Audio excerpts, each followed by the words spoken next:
leave it off for a sec. Yeah, I'll try.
It's round 20 in NPL Victoria. My name is Bryce Ruthven, joined tonight by Ed Gooden, and it's a massive clash here at Paisley Park. In round 20, Altona Magic host Heidelberg United, who have had a bit of a 2-week break. We'll explain more about that very soon, but I'll hand over to Ed to go through the starting lineups for both teams tonight. Thanks very much for having me, Bryce. Exactly right. It's a massive clash here between Altona and Heidelberg. Just to go through the teams very quickly. Heidelberg United starting in goals is Brendan White, number 35. Adran Zara, number 9. Joshua Wilkins, number 2. Ruben Way, number 7. Stephen Pace, number 17. Paul O'Brien, number 15. Sean Ellis, number 19. Lucas Derrick, number 11. Andrew Cartanos, number 8. Thomas Cahill, number 16. And captaining Heidelberg tonight is Luke Biles, number 13. And then moving on to the home side, to Altona Magic, we have in goals Shane Vitakangas, number 21, Lirim Elmazi, number 2, Dane Milovanovic, number 23, Captain Troy Ruthven, and brother of my co-commentator Bryce tonight, number 5, John Stojkevsky, number 7, or number 6 rather, number 8, Robert Stambolziev, number 9, John McShane. Number 18, Marino Gasparis. Number 20, Samuel Mitchelson. Number 15, Kwabena Bohani. Number 11, Hassan Jolo. Now, Bryce, it's always interesting coming to Altona. It's a very interesting ground. We're high up on the scaffolding, looking across to a ground-based grandstand. Not a lot of height on that one, but looking forward to tonight. Hopefully a lot of goals and a lot of offensive play. Yeah, expecting a good one, Ed, tonight. I think there's a lot in it for both teams as we see the referee walking the ball into the centre of the pitch. But there's a lot in the line here. Of course, final spots up for grabs for Altona Magic and Heidelberg. They're looking to nab a second spot. So there's a lot riding on this clash, and no doubt both teams are fired up for a big one tonight. As are we on its bit of a mild night tonight. It's actually quite decent weather compared to last weekend. Here it was actually quite cool. I was going to say, Bryce, it's an incredibly mild evening. I double socked tonight, anticipation of a very cold one, but my feet will remain nice and warm as we kick off tonight's game here. Good gauge here, seeing how many of the players are wearing long sleeve tops, and there's not too many. We see play get underway, and Adrian Zara knocks it back, and Yella helps with the assistance there. Lucky to get here in time tonight, actually. I got caught on the Westgate Bridge and big pile up. I recommend if you're watching this in a passenger seat of a car, don't go over the Westgate for a good half hour, because it took me half an hour to get over it tonight. But we see Ruthen in the middle with the ball. Brings it well and finds Stojevsky, who looks long for Sammy Mitchelson, playing a bit higher tonight at left wing. Does well just to trap it in the corner. Stephen Pace following him. Plays in Stojevsky again. He'll whip the ball in, looking for McShane. John McShane actually got his first goal of the campaign last week. He's finally finding a bit of rhythm since coming back from that long-term injury, and I don't know if you saw it last week, but one of those players that'll need a bit more match fitness, but definitely looked a bit dangerous up top for Altona since the loss of their marksman and McKill Hemman a couple of months back. Yeah, as you mentioned, it was just his second game this season, actually, and obviously an extremely prolific goal scorer, the Scottish striker there, and expect to see not too many long balls. He's not, as you maybe compare to Brandon Barnes of Dandenong, but more of a running onto the ball. He's got a really nice first touch and, of course, super clinical in front of goal. Yeah, he'll definitely want to add to his tally tonight of 1 goal for 2019. As you see it, find McShane on the chest, but he brings it down for Sean Ellis. And he's one man that we'll have to watch tonight. The other week, I actually called the game between Heidelberg and Dandenong Thunder. And Sean Ellis hit one of the best free kicks that you will see all campaign this year. I don't know if you've seen it in the highlights, but it was definitely worth checking out. I definitely heard the call, Bryce. It was definitely a nice one. And as you mentioned, Ellis, he's going to be an impact player from those set pieces. And especially on a night like tonight where the conditions are perfect for football, it's hopefully see some high-quality play. And just a risky ball comes back, and Vitakangas does well just to clear the danger there. A bit of a nervy moment for Milanovic, just not taking a touch on.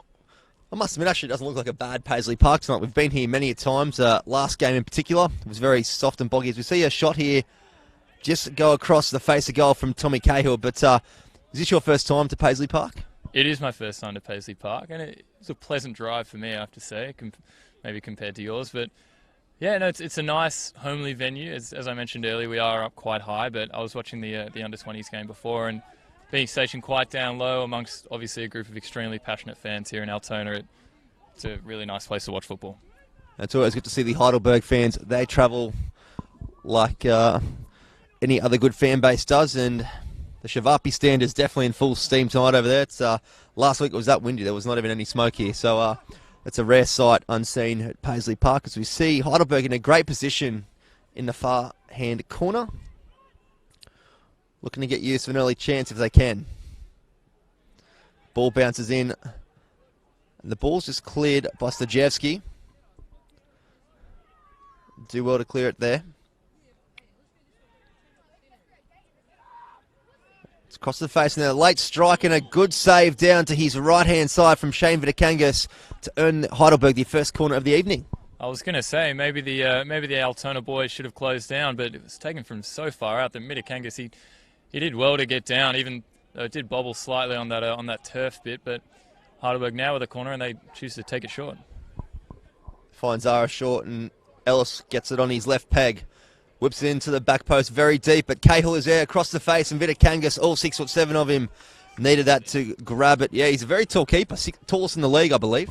Yeah, I can tell from here he's extremely large, and obviously between the sticks is good to have, and he seems mobile as well, which is super important, especially you saw when he got down nice and low to save that long shot there earlier. Zara with the ball in the middle, right to challenge there, and El Mazi does well just to clear the lines and finds Stajewski a bit high and does well to keep it in, being urged on by Gon Lozanovsky, and he will win his side a throw-in on the near touchline. It'll be interesting to see how these two teams go against each other tonight, Ed, because they have very different setups. Obviously, Altona have the one holding midfielder where Heidelberg like to normally play with two. So that would normally favour, I suppose in this case, Altona, but in terms of the players that Heidelberg have, they've actually got quite a strong back line. I think it could be a battle of the midfield here, as you mentioned. There was the mention of just the one holding midfield, and you see Heidelberg here. They're, I think, trying to keep the ball on the ground as much as they can, utilising the quality that they do have in the midfield. While Altona, they have quite a straight midfield line, just going straight across the ground, kind of horizontal to where we are. And I think overall we're going to see a lot of on the ground play and a lot of quality possession. Josh Wilkins very strong there. One player to keep an eye on tonight has been on trial with the Central Coast Mariners in recent weeks, just over a month ago. So we'll have to keep an eye on him because he's a young player in the NPL that's definitely proved his worth over the last couple of seasons, and wouldn't look out of stray in the lineup, especially like Central Coast. I mean, Central Coast, they're no disrespect, but I think in terms of the quality, I think more advantageous for NPL is it's very similar, especially when it comes to this higher level at NPL as well. But yeah, as you mentioned, he looked pretty at home on that Central Coast, didn't he? He did, from what we saw on Instagram. So good to see him at least getting a look at anyway. We'll see what comes of that as the ball's cleared up the line. And Ruthen does well to bring it down for Milanovic, who might just have to use Vitakangas here. Ignores that and goes wide to El Mazi. Plays in Stajewski. He'll try and find a channel. Just hits the pass and finds Stephen Pace, as Heidelberg fans know him as the Barometer. And the ball's just sprayed wide there. You've got to love the Heidelberg TV faithful because they've got a nickname for every single player in their team. Oh, I mean, especially a player like Stephen Pace, who last week, I think you might have mentioned on call that he had his 150th game. Obviously a massive player for Heidelberg, and I think he might have a part to play here tonight, as you mentioned, the defensive and the midfield lines. But really great to see those veteran players getting a bit of appreciation from the Heidelberg TV boys. Yeah, but Luke Biles and Stephen Pace, definitely two experienced campaigners in the NPL and two very big boys. What they lack in age, they make for in height and solidness, as we see the ball trapped in the corner, comes back out to Wilkins. Takes on Mitchinson and whips the ball to the back post, but no one is there to receive what was a decent ball from the right back. And receive it to Kangas, just fake to go short. He'll now play the option of Milanovic. Quite a high press there from Adrian Zara, but he does well to find yellow.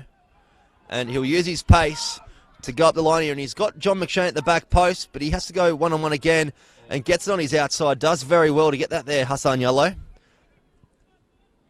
And a great bit of passage there, but the ball is skied over into the back golf course. And look, not a bad option there, and Yellow's going to be one to look out for tonight for Altona since moving out from Sydney. He's been quite impressive. It's a fantastic bit of pace he saw down that right-hand side. Might have just taken a couple of touches too many, but he played a nice ball inside, and I have to call for anyone parked in the Altona car park with a BMW, you might have a scuff to look after the game. Lucky I parked at the other end of the pitch as well. Ball goes long from Brendan White, actually, in goals tonight. Not sure what's happening there, but as far as I know, maybe his first start of the campaign, the ex-Brisbane Raw man. It was a interesting move, him coming down to the NPL Victoria, but really as a backup keeper. When you look at it. I was going to say he's played just 5 games this season. Probably wasn't expecting to get a game tonight, and not sure what's going on with the regular goalkeeper there in Theodorides. But not even on the team sheet tonight. There you go. Really not. So I'm interested to see, touch wood, if Brendan White does suffer an injury, who will step in goal for Altona. It would be only youngsters from the under-20s as we see the ball go wide to Hassan Yellow. Takes on Ruben Way. That'll be a good battle to watch tonight. Everyone that knows the NPL knows that Ruben Way won't give an inch. But he's also one man too, riding the fine line of suspension with 4 yellow cards. So he'll have to watch himself tonight as he puts the ball long, just to help a bit of relief for Heidelberg at the back. Elmazi goes long, but it's intercepted. And Gasparis does well there in the middle, but claims of a high foot from the referee and awarded to Heidelberg. You mentioned the yellow card cap. We saw Harry Noon a couple of weeks ago. He missed a game there because of those 5 yellow cards, and he is on the bench tonight, a player we might have expected to see in the starting 11 coming back, but I think good performance last week from the starting 11 might have not warranted his return. Well, he is currently Heidelberg's top goal scorer for the season on 6 goals, so no doubt he will feature at some stage of the night, but maybe going by the winning formula. A good coach never changes a winning team, as we see the ball intercepted from Stajewski and ends up with Sam Mitchinson. Does well to find Stembolzev in the middle, who takes his space forward, and O'Brien puts a foot in, but rides a challenge. And John McShane finds the ball on the edge of the 18, goes down to the box, and the referee will award a free kick to Heidelberg for one. We can only really say is simulation there from John McShane. It's a very interesting one. I think it must have been simulation, but we'll wait to see if a yellow card's handed out. Only thing I can think of maybe, because for me, from this angle, John McShane had possession of the football, and he was the one taken down. Or maybe it might have been the high foot when he controlled it down over the top, but really close one. You could hear the disdain from the Altona fans on this side of the ground, but very interesting and a pivotal moment for the referee to step in. All I can say is it must have been a high foot because, as you said, he had control of the ball and no yellow card issued for simulation. So it's one of those things. It's a very fine line, simulation. Sometimes the calls are good, sometimes they're horribly wrong, but you got to go with the referee's opinions because he's the man in charge, as we see Brendan White go long, well over the halfway. Now Marzi does well to win the header.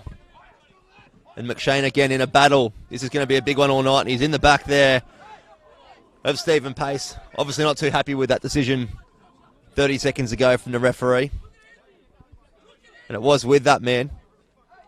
As we see the coach of Heidelberg letting McShane know what he thinks. I think the Heidelberg coach probably should just worry about coaching his team, I think, because he's got a battle on his hands.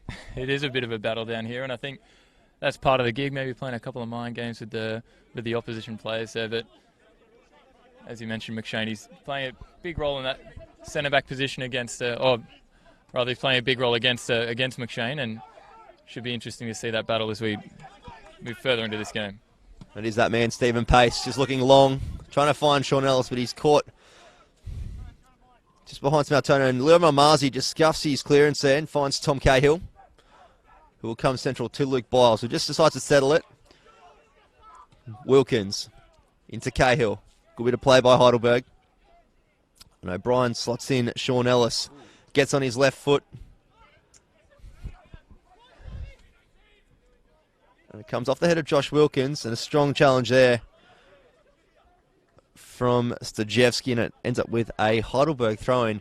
It'll be interesting to see the physicality of this clash over 90 minutes, because two teams that definitely don't shy away from a bit of a physical battle in the NPL.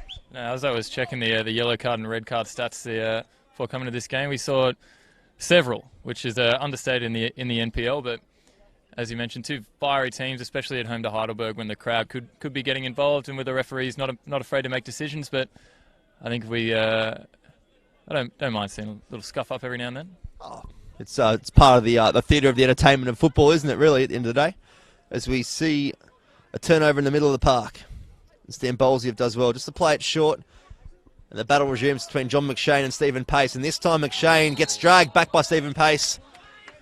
Not too happy with it, the defender. But Gasparis plays it short to Stan Bolsiev. Altona looking to get forward nice and early.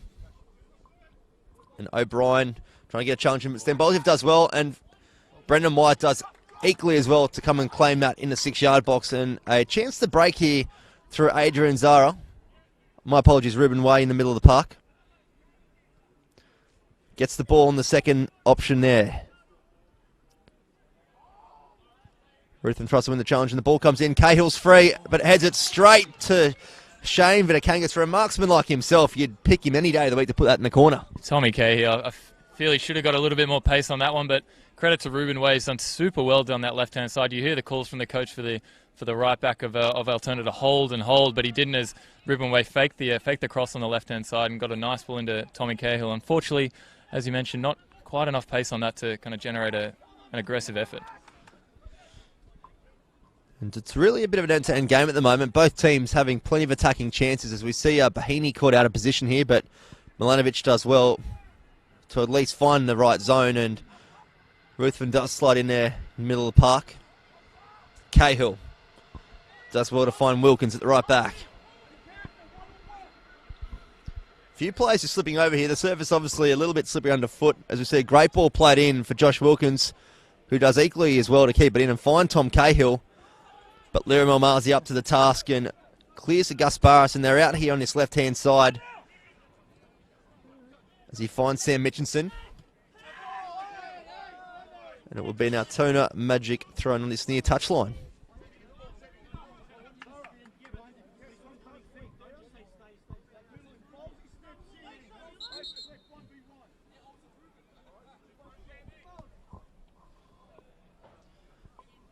Altona just trying to sneak a few metres in there, but the referee pulls them up. Comes back to Stan Bolsiev, back to Stajewski. Finds Ruthven, who goes long, looking for McShane. And Stephen Pace is back there and just scuffs it out. He gives a chance to the Magic to reset.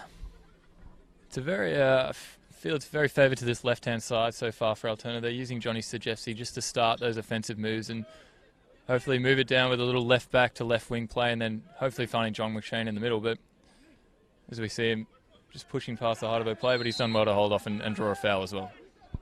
And one thing we have been used to seeing in recent weeks is the man that's just given away the foul, Robert Stan Bolsiev, being heavily involved in the attack since the injury to James McGarry. He's really played more of a central role and has found a lot more of the ball in the last month. And since coming back from his injury as well, he's been a great addition for the Magic to have back in the starting 11.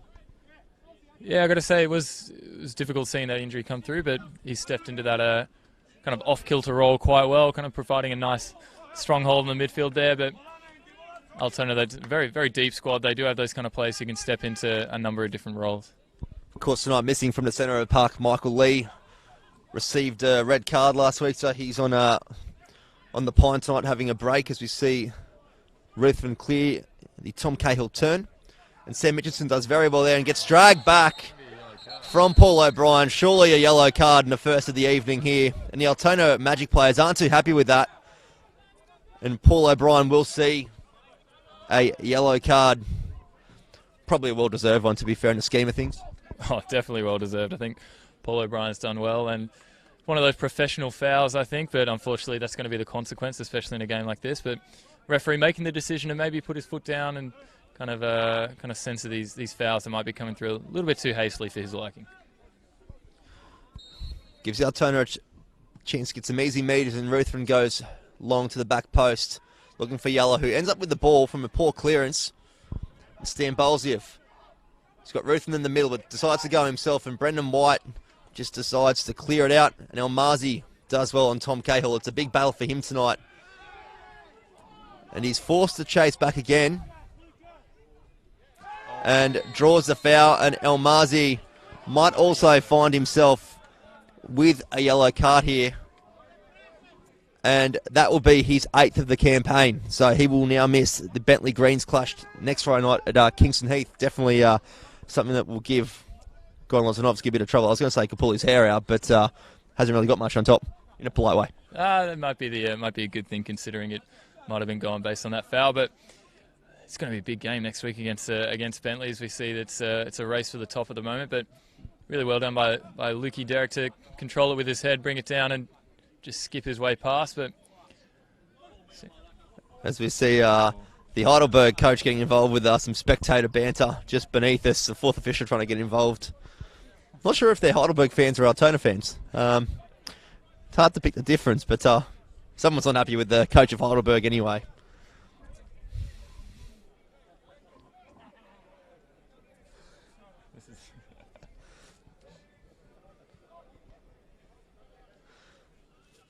Sean Ellis, this is his territory here.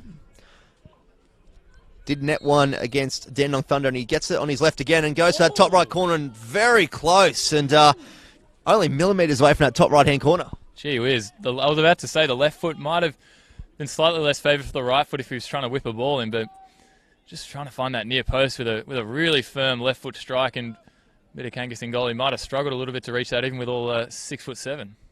Yeah, definitely.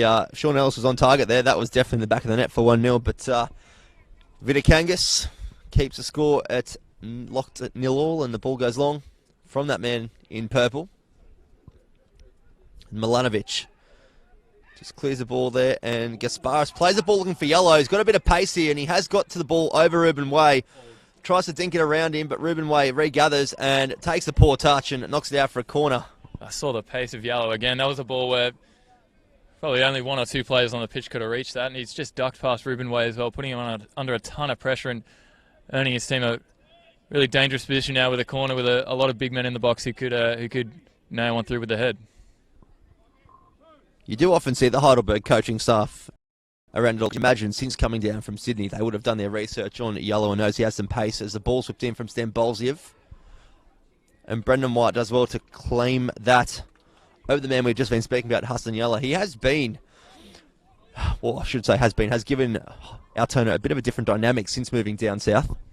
Yeah, I mean, it was a recent signing. We saw it in the May transfer window, and he's a very interesting player. He spent a bit of time all over the place, mainly, as you mentioned, in Sydney, but he's also spent a little bit of time playing in the UK at a club called Havant and Waterlooville FC. Yeah, right.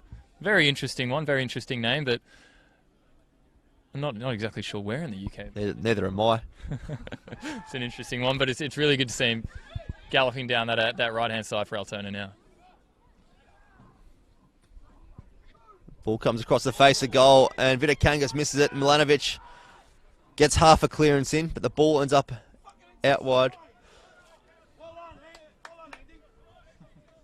And Cartano's doing well there to get the ball in. And definitely chances at both ends here. It's not going to be a quiet night, that's for sure. I mean, it's a bit of a scrappy one. We haven't seen too much kind of possession play and nice football, but I don't mind seeing that, especially when both teams are getting into it, and especially with the kind of players we've got on the field as well. It proves to be an entertaining game. As we see the strike go over the bar. And it'll be interesting to see how Heidelberg finish off the season. They've got 7 games remaining, obviously a catch-up game against Oakley, but that game, you'd imagine, will now be away from Olympic Village because all their remaining fixtures for this season are away from home.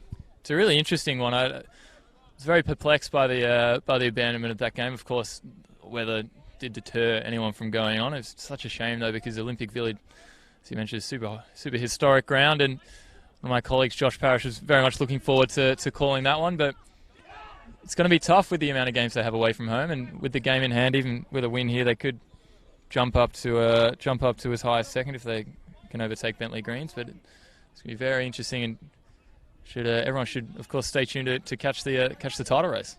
Absolutely, some big games coming up. Avondale, of course, dropping points again. So as we see the ball turned over here, McShane working with Stembolziv, who does well, and Zara's on his shoulder.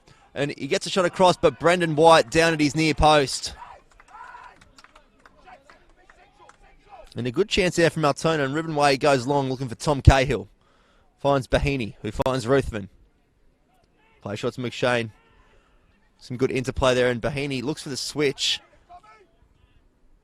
And Stambol's in the middle, but just does turn it over to Paul O'Brien. But Stajewski does well to intercept that play, and Ruthven goes wide to relieve a little bit of pressure. The Magic doing well there just to keep the ball and run the Heidelberg attackers around. That's one part of the game that a lot of teams these days don't give as much attention to, the forward pressure. And the teams that are doing it well, the likes of Bentley and Avondale, are the ones that sit at the top of the table, really. I mean, it comes down to the philosophy of Jurgen Klopp, I guess, with the Gegenpress. And I think at a level like this, it could prove to be extremely fruitful, especially if you press as a team. And I mean, it has to be does as a team, as I mentioned. But if you're playing a formation like 4-2-3-1, where you kind of have those central defenders or central defensive mids who can come back and cover in case the press doesn't go too well, it could go all right. We'll see a free kick here for Altona in some very dangerous territory. They've got some set piece takers. Stembol's even the skipper Troy Ruthven, known as a set piece taker himself. This is his territory, so we should see how he goes. A couple of backyard free kicks back home. I don't want to say who taught him, but one of them's on this call. I'll claim that while I can. Referee sets the ball 10 yards back.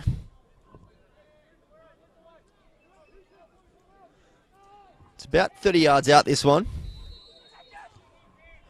Takes a strike and goes to the near post, and it just goes about a couple of yards to the left. Probably not the cleanest strike, but got another chance on goal. It's an interesting one. I don't think he'll take too much credit for that one, Bryce, but strange seeing him go for that left-hand side. Especially, it was a weird angle. It was extremely straight on, so tough for the free kick taker. But another chance for Altona. But Brendan White, he's looked comfortable in goal so far. I've got to applaud his efforts stepping in for what can only be assumed was maybe an emergency substitution pre-game.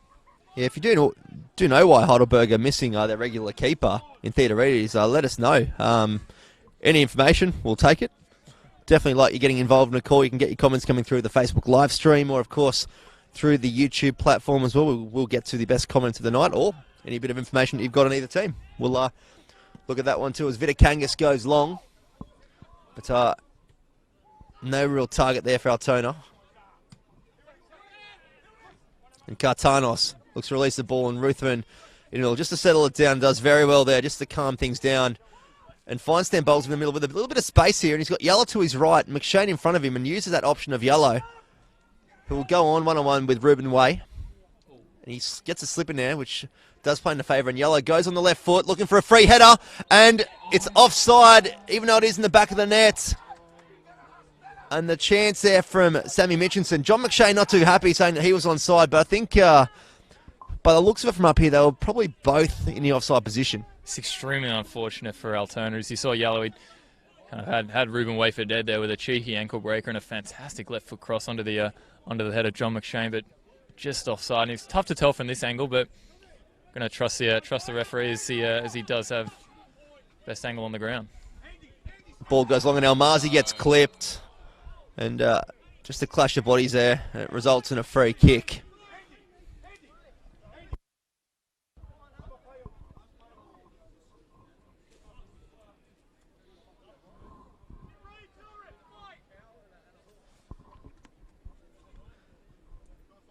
think the advantage at the moment that Altona have, just looking at the way they're setting up on this free kick here, is Hassan Yala's actually staying really wide out. It is a big pitch here at Paisley Park. And he's really dragging Ruben Way out. You think someone with his experience would know by now to tuck in a little bit narrower and just wait until the ball comes out. But there's actually a fair passage there for the Magic to exploit. Most definitely. And I think it's respect to Yellow that Ruben Way's following him as wide as he is and really spreading open the midfield and that left-hand side. And you see players like Stan Bolziev, who's really kind of galloped through the midfield and opened it up for players like Yellow to create space and then get the balls in. But it's definitely going to be an interesting one to follow up on as we continue this game now. Adrian Zara looking to settle it down. Plays back to the captain and Luke Biles, who goes long, looking for Tom Cahill, but some smart play there from Stojevski. Just lets it go out for a throw-in and the chance just to get some shape again.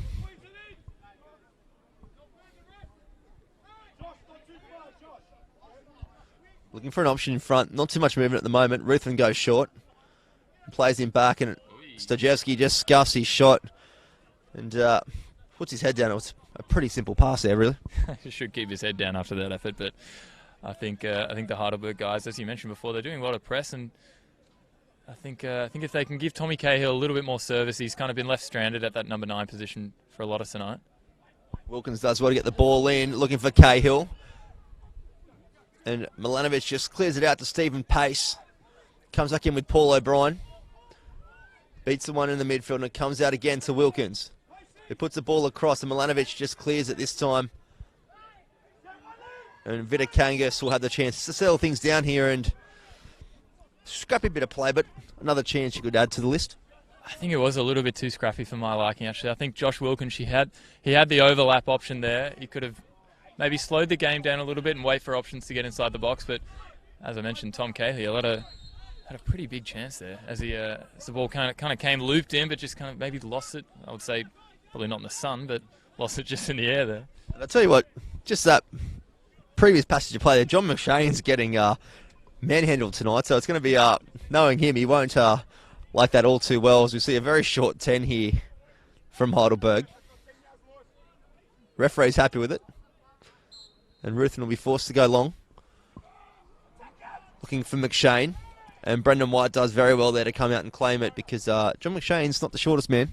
No, he's definitely not the shortest man, and as you mentioned, he's going to cop a little bit of treatment. But once again, I think that's respect to the player that he is, and they might have to watch out because, as we know, the Scots, they don't like that kind of treatment too much, and they'll definitely give you one back.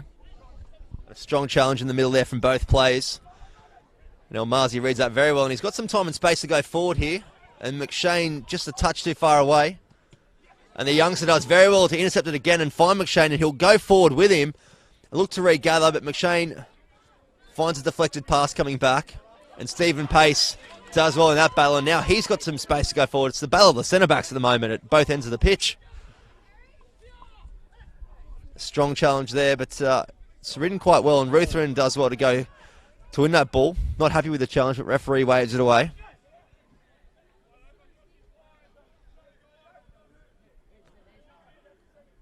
The ball's just settled down by Adrian Zara here. Milanovic.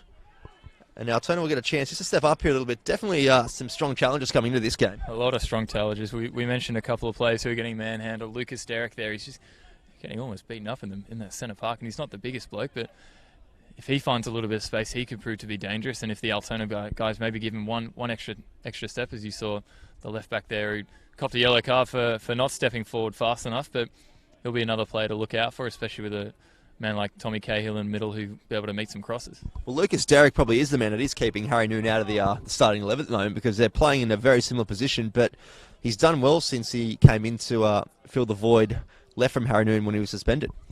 I mean, he's a Brighton grammar boy, and from my area, that means you're prestigious. All right, okay. So I don't blame them for playing him, but former Northcote City player, I believe, and I think he's suffered quite a serious injury a couple of years ago while he was there. But as you mentioned, he has done well to step into Harry Noon's position, and he's proving decent tonight. He's nice and composed on the ball, which is something you might suffer to see from younger players at this level, but it's not bad to see. And as Heidelberg line up for a corner now, you see players like Pace, he towers over a couple of these boys. He might be able to get on the end of this one. It'll be Adrian Zara to whip this ball in. goes looking at it for the near post, and Vitakangas with a great save down to his left, but still not over, and the shot sent way into the car park from Sean Ellis, and he's not too happy with that. The Heidelberg players claiming for a corner, but that was just a scuffed shot. We've actually got some other games happening tonight as well. Hume City currently at 1-0 up over Port Melbourne in the 46th minute, and we've got the Dandenong Derby tonight at 7 o'clock, so we'll keep you locked on that one too with the results as they come to hand, but that is going to be one interesting battle. It's going to be a massive game. The Dandenong Derby is. We had at Football Nation Radio, we had a live stream at one of our events the other night. We had Brandon Barnes and one of the Dandy City players coming down. You could feel the tension in the room, I'll tell you that much. It was extremely tense, and the Dandy players, they're always getting around it. They're always having a bit of fun, and knowing the Dandenong Thunder fans who were out in full voice at the Bentley Greens game the other week, they're... As you see, screams from all parts of the pitch. I think even the photographer was screaming at that just to get involved, so he didn't feel left out. But that's just a sign of what to expect over the remaining 60 minutes of this clash, because neither side wants to give an inch. Plenty on the line, as we said earlier. Heidelberg can jump into second spot, and Altona Magic, they can jump in to fourth spot. So plenty riding on this clash. As we see a slip from Stajewski. He stays down. He actually might have hurt himself. We'll just stick with play for 1 sec. And Lucas Derrick plays it in.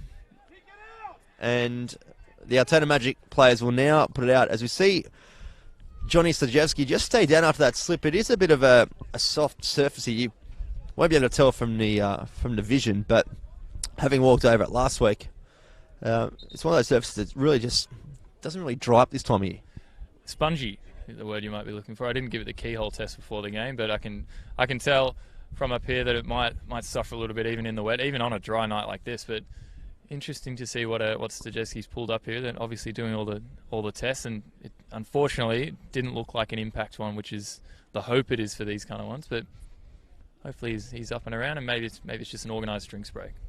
Yeah, the Altona doctor and physio just attending to Stajewski, who is getting a bit of treatment there.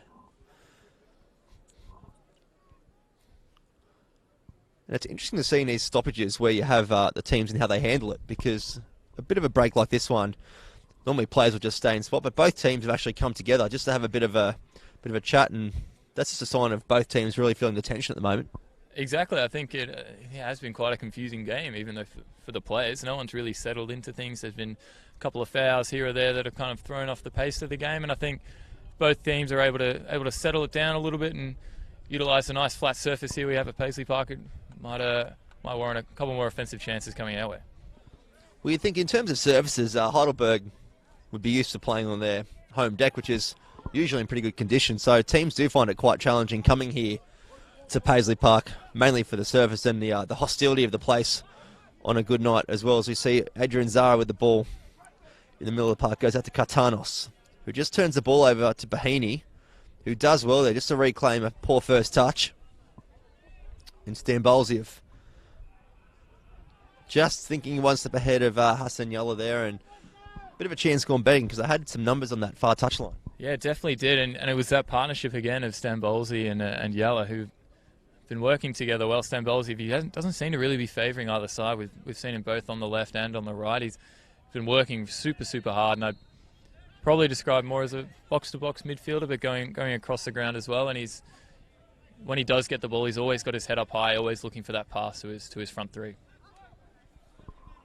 Don't forget, if you are watching via the Facebook platform, you can get your live comments coming through. We will visit them, of course, across the evening, or if you're on YouTube as well, feel free to jump onto your Facebook at the same time and let us know your thoughts on this game or where you're watching from as well, as we see the ball go long. Looking for Tom Cahill.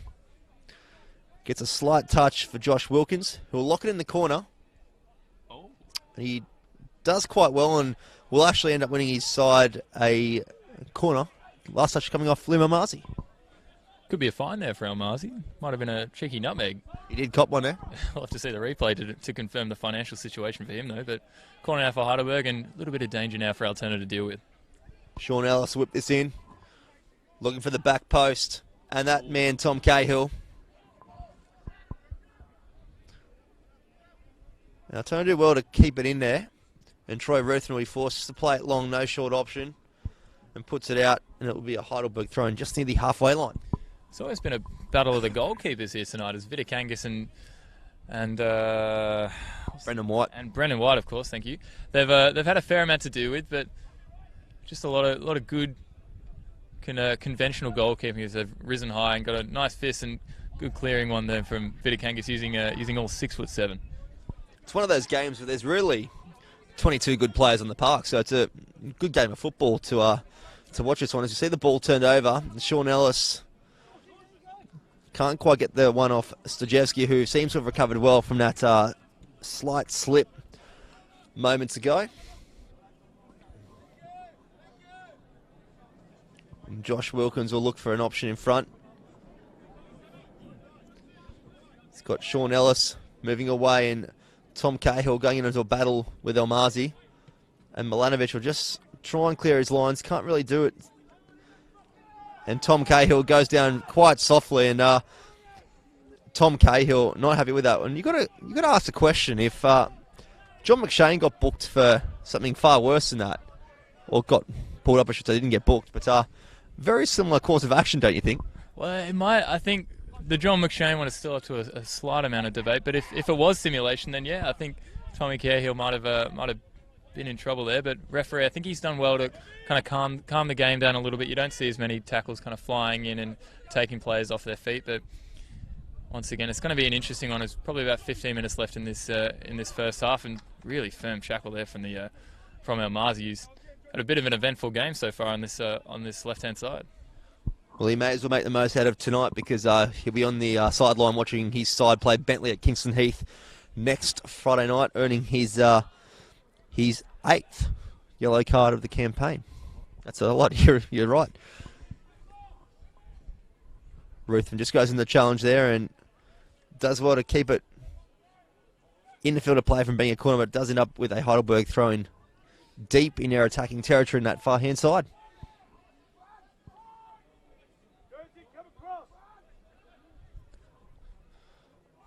Long throw coming to the edge of the 6-yard.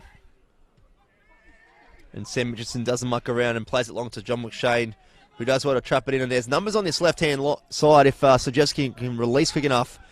Does well to find McShane, who will look at Ruthven in the middle.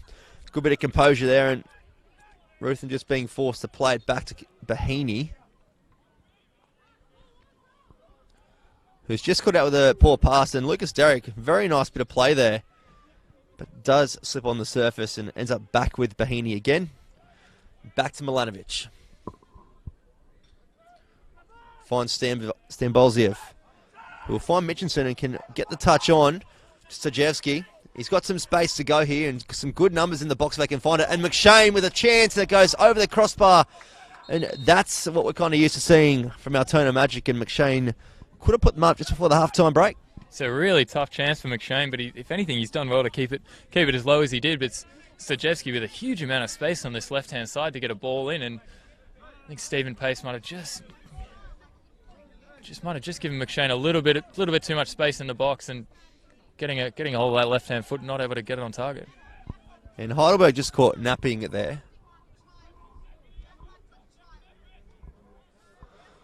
And just some fans having some words for each other.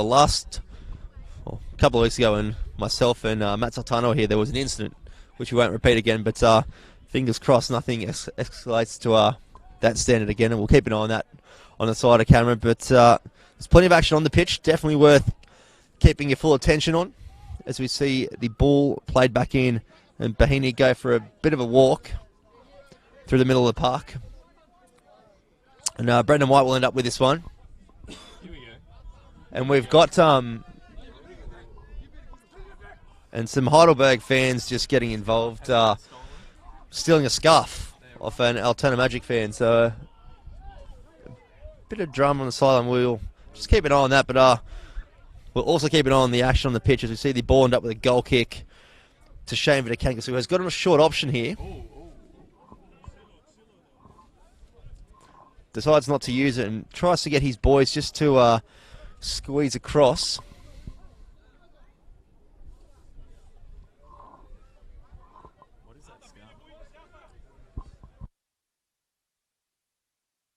And Vidakangas goes long.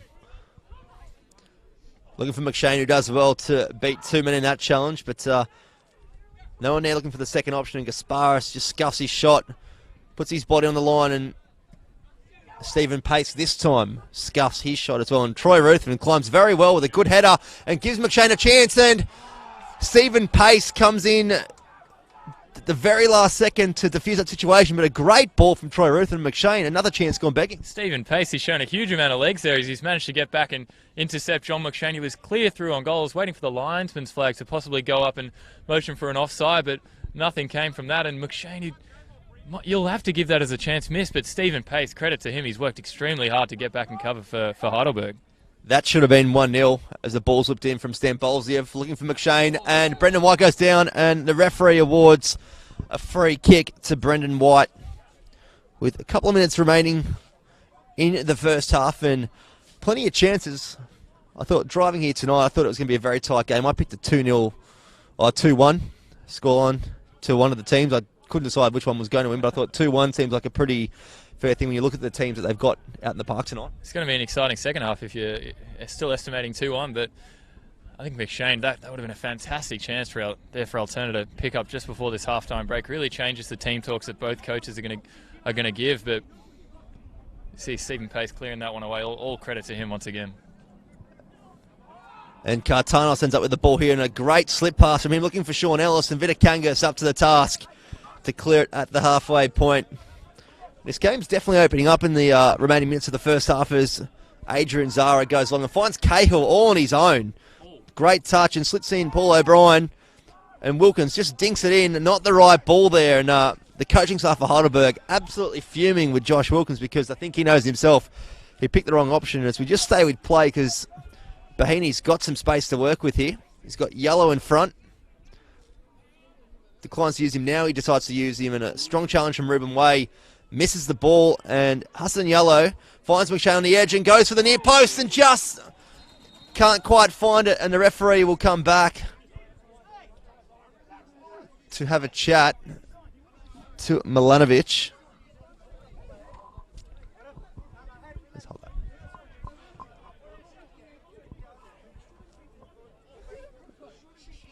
And the referee just having a chat to the skipper.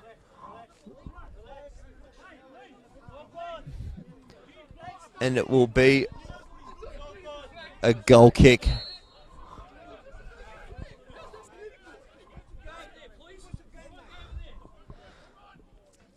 Brendan White goes long. Milanovic finds Sam Bowles with a great touch for Hassan Yalla, and he can't quite get a touch, and Luke Biles does very well at the back there to beat the Altona players and ends up with Lucas Derrick. Rides a challenge of Bahini, and Stan Bolziev does well to win that one back and does equally as well to beat Derrick, who will put it out for an Altona Magic throw-in with only a couple of minutes remaining in this first half.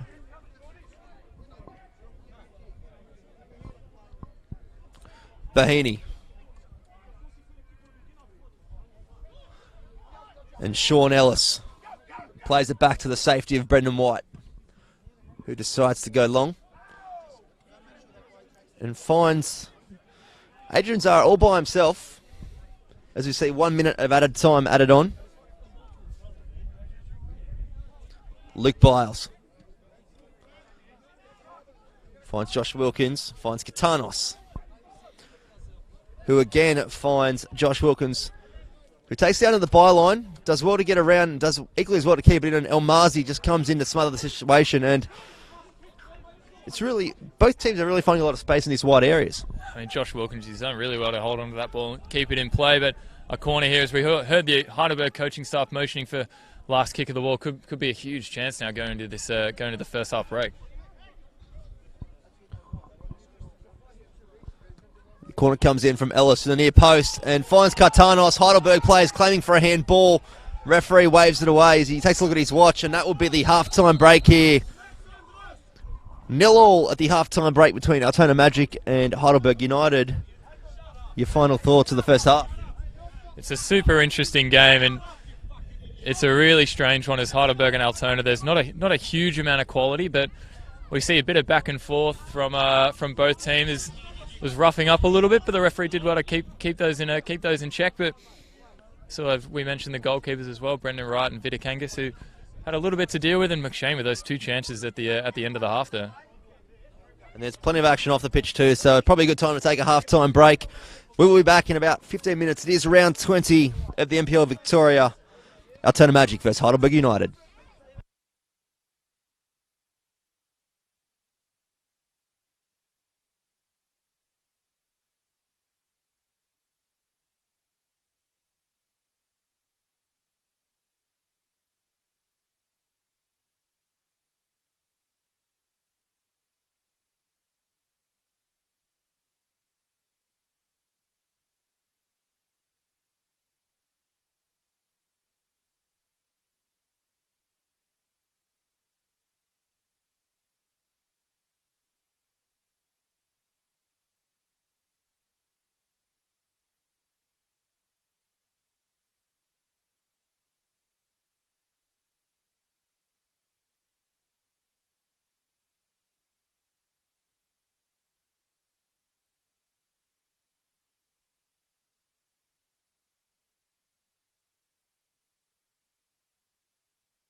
It's round 20 in the NPL Victoria. Altona Magic versus Heidelberg United. Bryce Ruthven tonight with you. Ed Goodwin on the special comments. And Ed, a bit of a interesting first half. Very interesting first half. Bit of back and forth here or there from the players and the fans, unfortunately. But it's going to be a super interesting game to see in the second half with both teams looking to play possession football. But hopefully we get to see a little bit more of it, keeping the ball on the deck. But plays to look out for. Definitely for Altona Gallo on this commentary side. He was so electric in the first half, wasn't he, Bryce? Yeah, no, he was good, showing his pace against a very experienced left back in Ruben Way. And one thing you might see is both teams out here on the pitch with the referees maybe just having an extended break. Both sets of teams looking for some balls to keep warm. I thought normally the referees came out with the plays. That's usually the case, but the man in purple tonight, maybe he's just enjoying the tunes, enjoying the Habapi? Yeah, possibly. Yeah. I wouldn't blame him, to be honest. Oh, absolutely. I've got one lined up for after the game. But it is locked at 0-0 here. It was an entertaining first half, no doubt. Both teams out early, keen to get into this second half because there's a lot riding on this clash. If you have just joined us, Heidelberg, they can jump to second on the ladder. And Altona Magic, depending on other results, can go to as high as fourth, more likely fifth. So definitely want to lock themselves in the finals race with only about 6 or 7 games remaining. We've also got other games on tonight as well. The Dandenong Derby between Thunder and City could be a very spicy clash at George Andrews Reserve with the addition of all the experienced A-League boys of City. They've hit a bit of form and both teams are still in a bit of a relegation battle. It's going to be really interesting. I mean, I was calling the Dandenong Thunder game a couple of nights ago at Bentley Greens, and you could see the turnout of the Thunder fans and saw the heroics of Brandon Barnes. He slotted 2 absolute worldies, but Dandenong, they're looking dangerous, and I think if they can just upset City and that nice purple patch they find themselves in, they might have accomplished their goal for the season, even if they do end up going down. Yeah, well, they've played 7 minutes over in Dandenong, and it's currently locked at 0-0. The other game that started at 5:30 at ABD Stadium between Hume City and Port Melbourne, Hume currently lead that 1-0. So if it does stay that way, they will lock in 4th spot, and we will see Altona, if they do claim the 3 points tonight, jump into 5th. So plenty of action to check out over the weekend. Green Gully and South Melbourne, they had a 0-0 draw this afternoon at Green Gully Reserve. And that there, South Melbourne, they hit a bit of form about a month or so ago, but the last couple of weeks have just sort of found themselves on the wrong side of the scoreboard. They've dipped, I think the word we're looking for is. They've as you said, they're just not getting the results they're wanting to find, and they've fallen down to a comfortable 8th, but they're a club of their size. They want to find themselves in the top 6, of course, come finals time. But as you mentioned, that Green Gully result's going to be huge. As Altona, if they manage to pick up a win here tonight, they could move up to 5th and a point clear of Green Gully. Well, while we're waiting for the referees to come, we might actually just have a look at the run home for both teams. We'll start with Altona. So they've got Bentley away next week. Then they have Dandenong City here. Then they're away at Port Melbourne.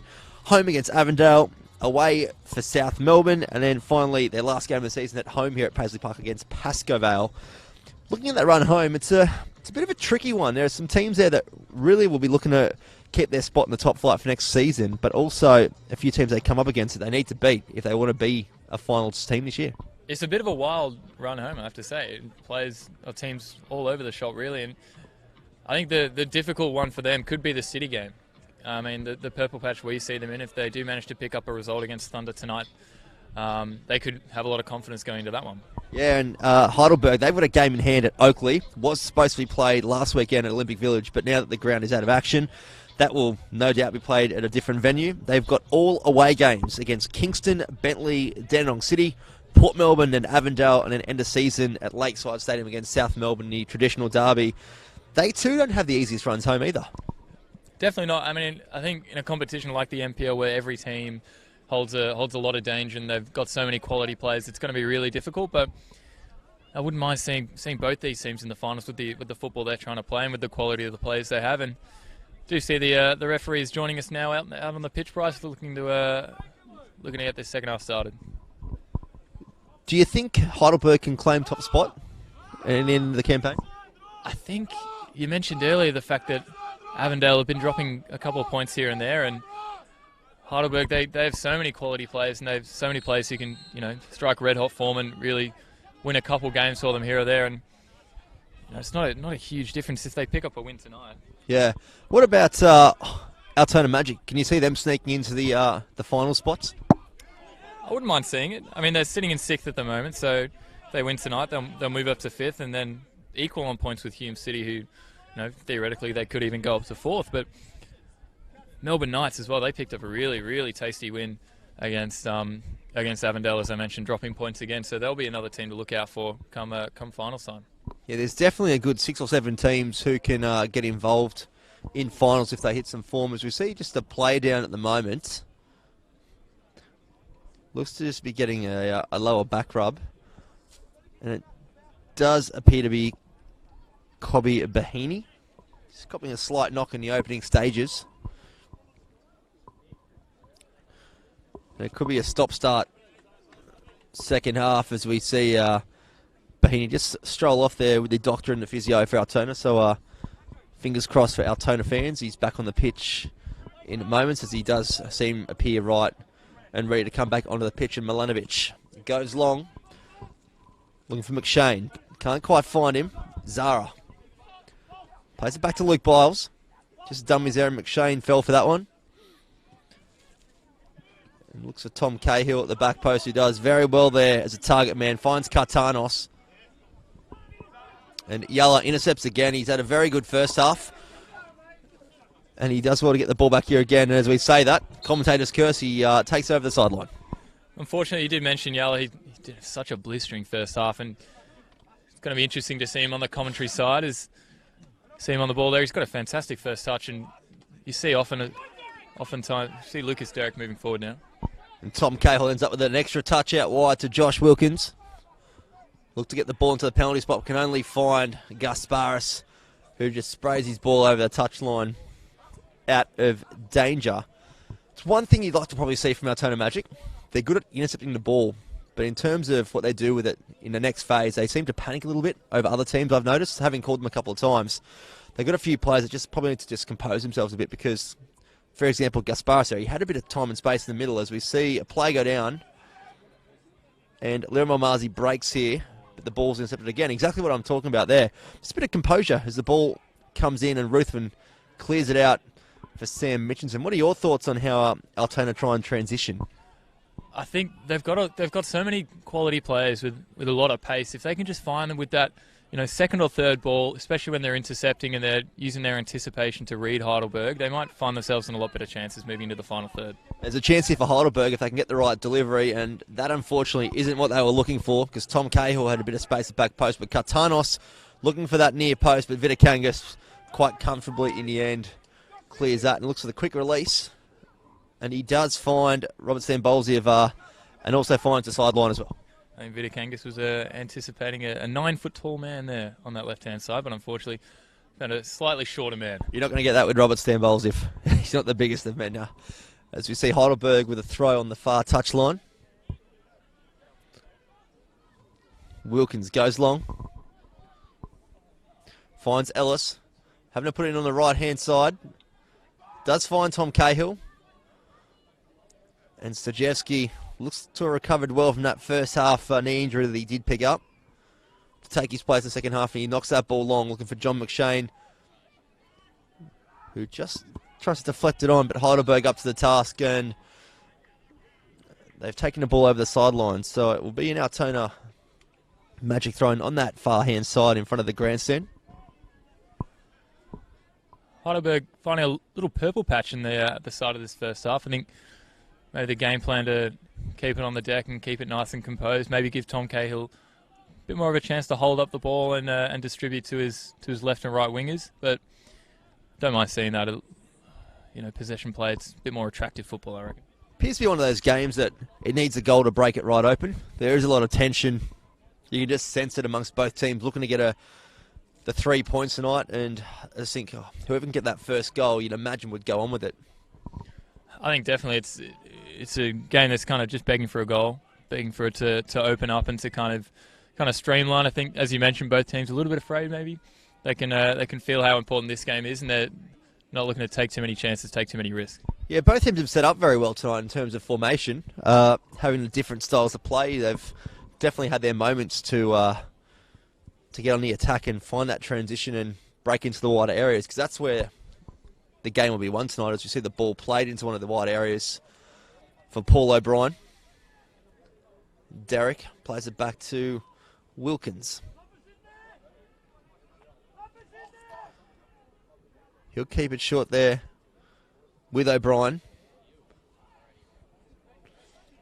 And rides a challenge, and it's a throw in to Heidelberg on that far hand side.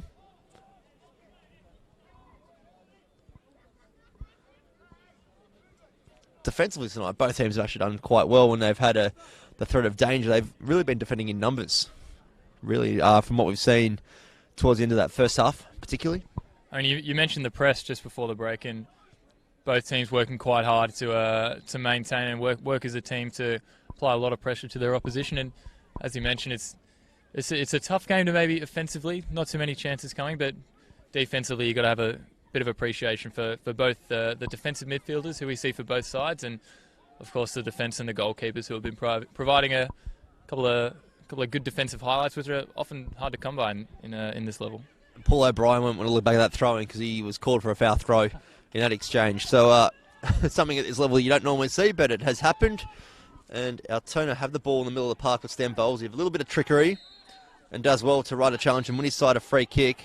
But the referee calls to a halt to have a chat to Adrian Zara, and unfortunately for Altona, he will be called back for a second time, and they had numbers on this far-hand side, which is why he would wonder why he actually called that play up.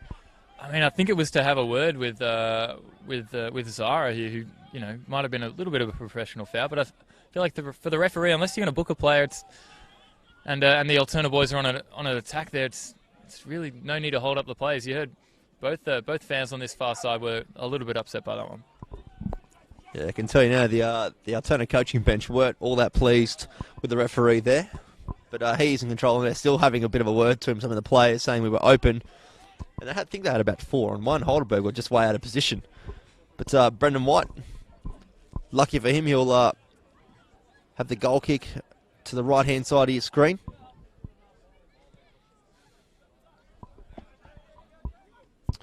Cahill wins out over Milanovic. And Derek does well just to claim it. And Zara goes searching for Ellis, but Vidakangas does well to come out. And may have gone out if Sean Ellis actually didn't assist him back into his box. It's a nice little shepherd there, actually. It's not sure if it was sportsmanship, accidental, but Vidakangas, he was on his way out of the box, and Sean Ellis looked like he might have just given him a bit of a helping hand. Yeah, and McShane not too happy with the treatment he's received again from Stephen Pace. That's been a battle for the whole of the evening at Paisley Park, those two. As you see Milanovic do well, and he gets the back of his skipper in Troy Ruthven.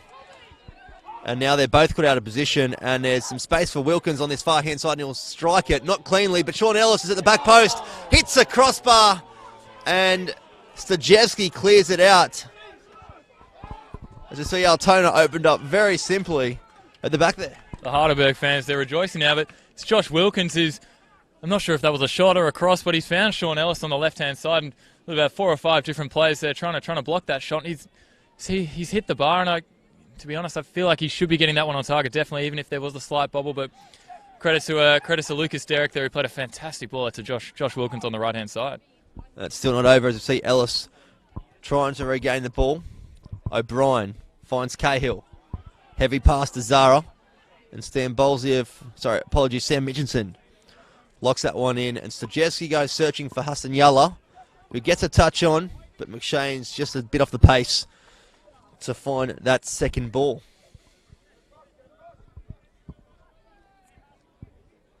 Stephen Pace.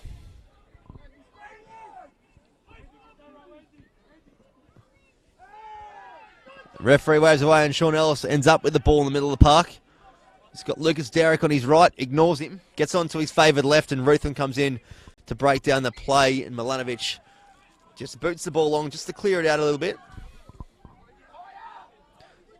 Zara looks at Andrew Kartanos.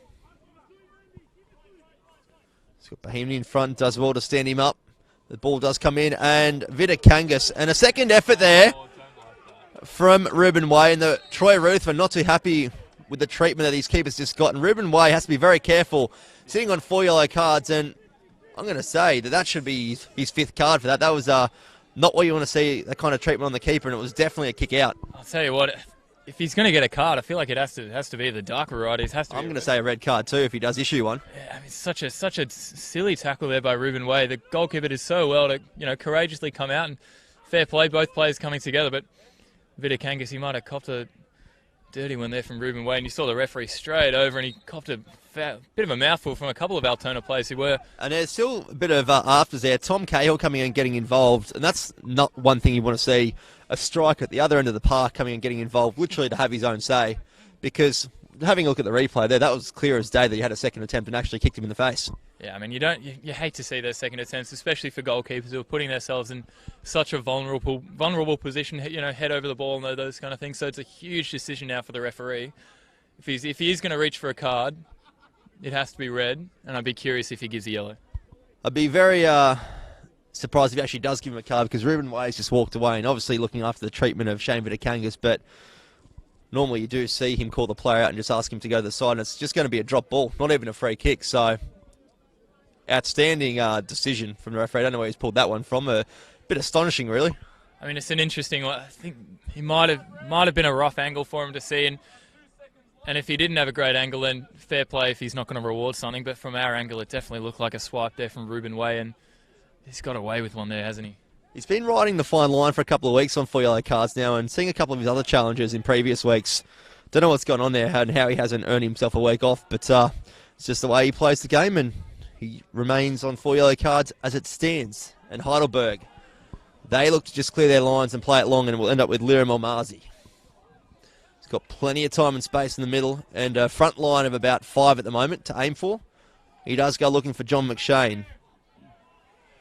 And the referee really isn't doing Altona Magic any favours at the moment, as we see Tom Cahill nice and strong there and looks to get Andrew Cartanos involved, and does so on this left-hand side.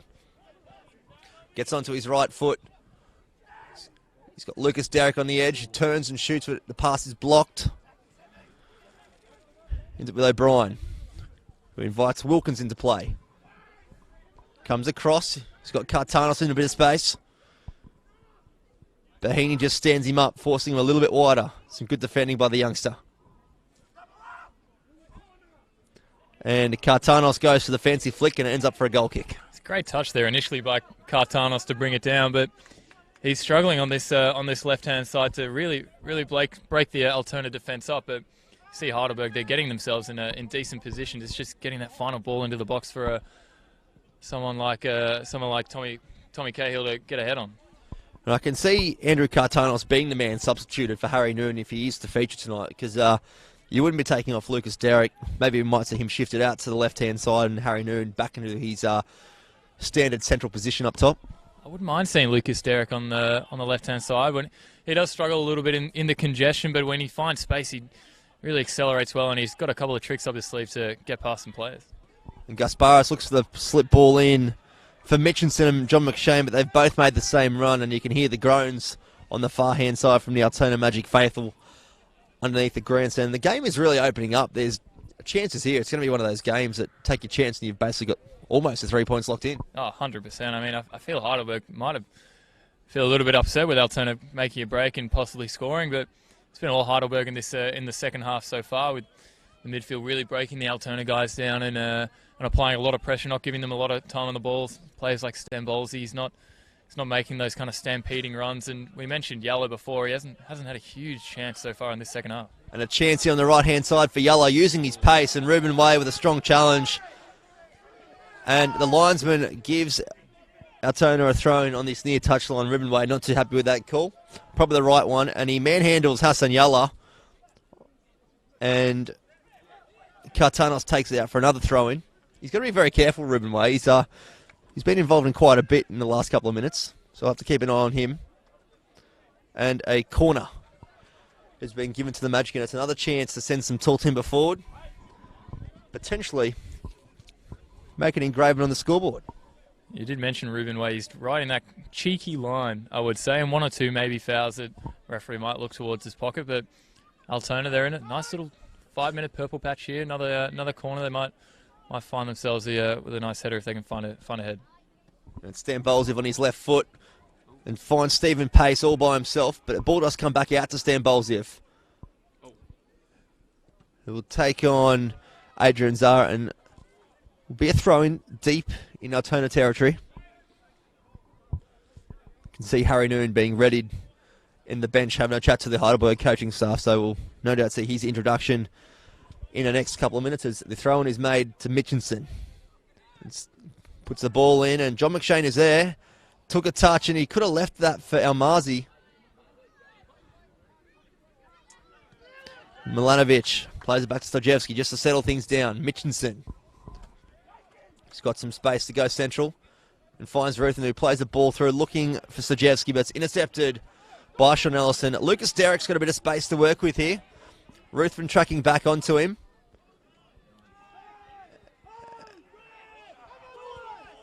And the Heidelberg coaching staff asking for a free kick on Lucas Derrick, but the referee just waves it away, and it's just a bit of a 50-50 challenge. I reckon shoulder to shoulder. He's done well, Lucas Derrick, to get past him in the first place. Maybe a slightly heavy touch could have taken him away, but it's really opening up now. We didn't see this in the first half, the centre-backs playing possession, but good to see. And Kartanos has the strike, but Vitakang gets up to the task. Down on his left-hand side, and he's got Hassan Yalla on the right, and he does look for the option. Can't quite direct his kick from the hands how he would have liked to. We'll see Adrian Zara in the middle, playing Tom Cahill. A nice 1-2. Ruthen comes across, but Cahill's up for the second ball. And Almazi, he beats the pass, and Tommy Cahill puts the ball across the face of goal. And it takes a touch, and it will be a Heidelberg corner. Huge chance, and credit to Zara, who made the chance there. From really beautiful 1-2 play between him and Tommy Cahill. And he's shown his pace and he's shown his class. He's stepped past one player, and had a difficult one for Vitakangas to come out and deal with. Sean Ellis on the corner. Just waiting for a bit of movement in the box. It does come, and it goes to the front post.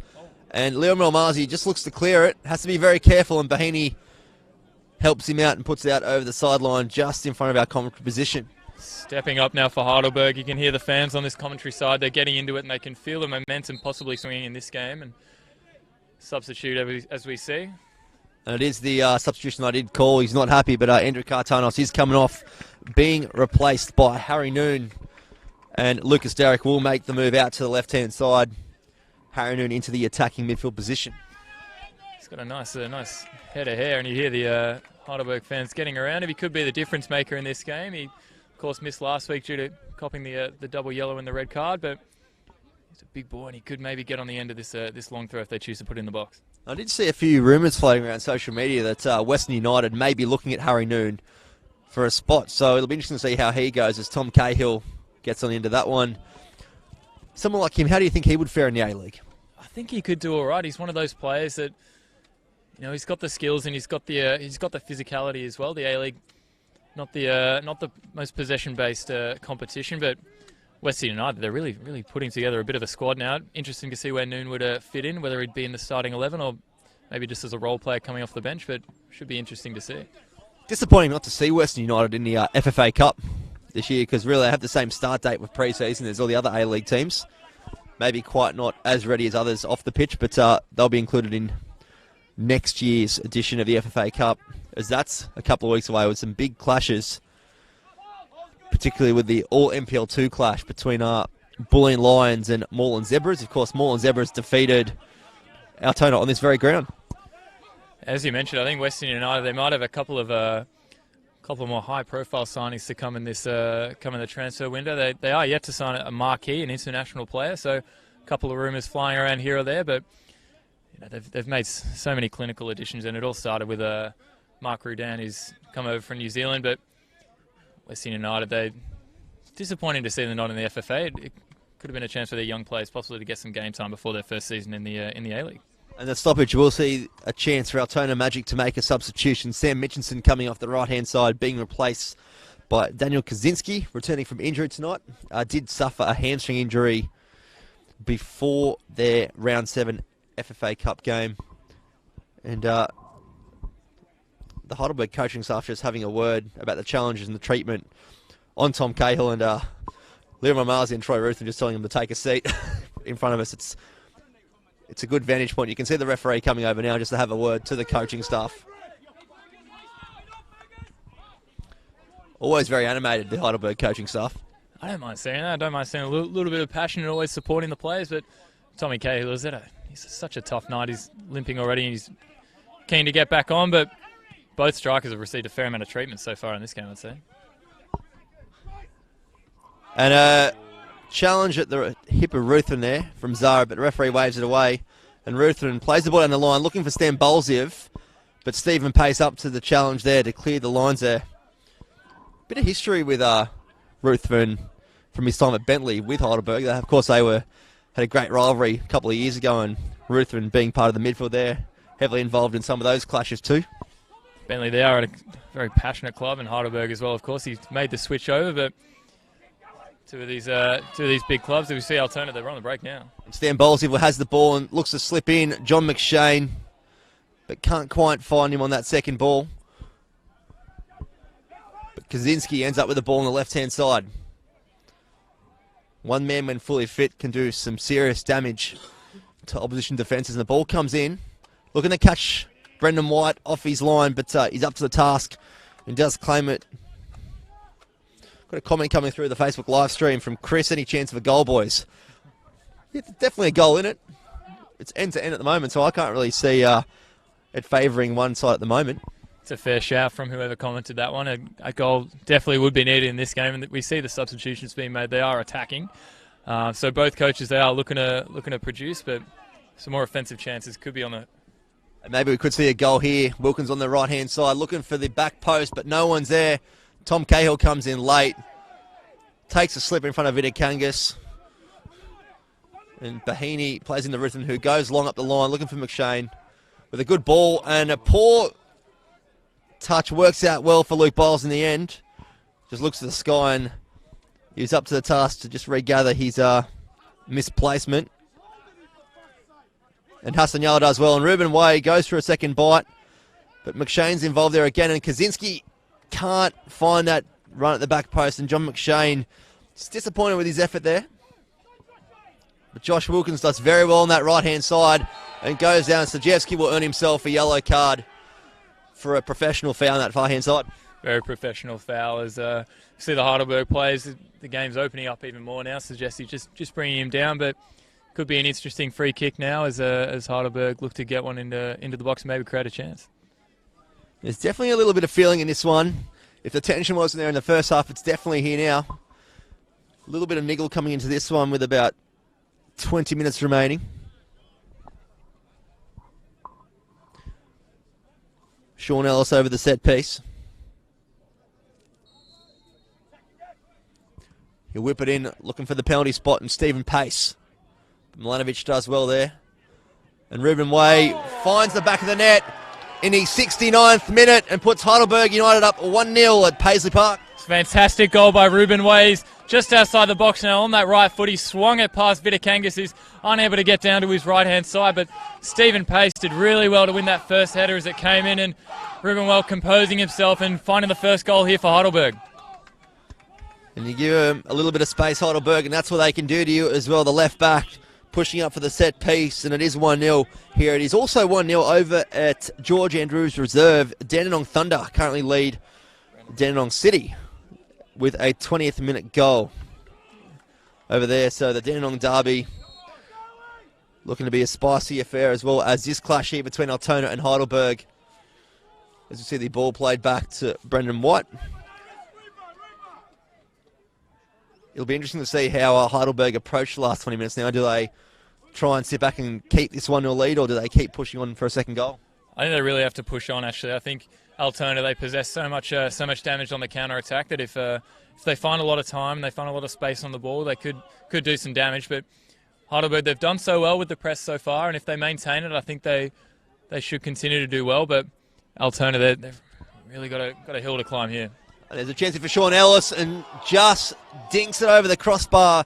A mistake there from the Magic defence, and it could have cost them an instant reply of a second goal. It must have been a mistake by the Magic defence, as Sean Ellis found his way on through, and Vidakangas caught in no man's land. It just took a deft touch. He needed to just pot it over the top.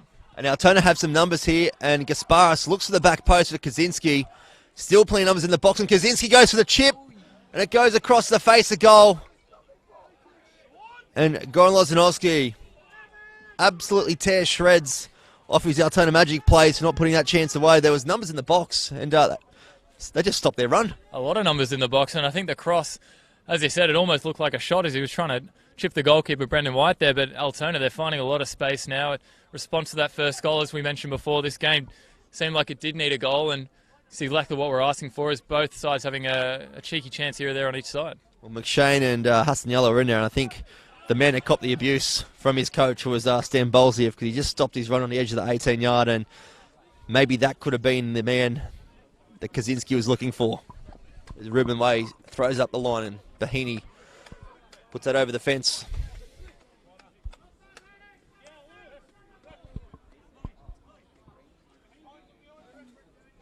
And the stoppage will give a chance for Altona Magic to make a substitution here.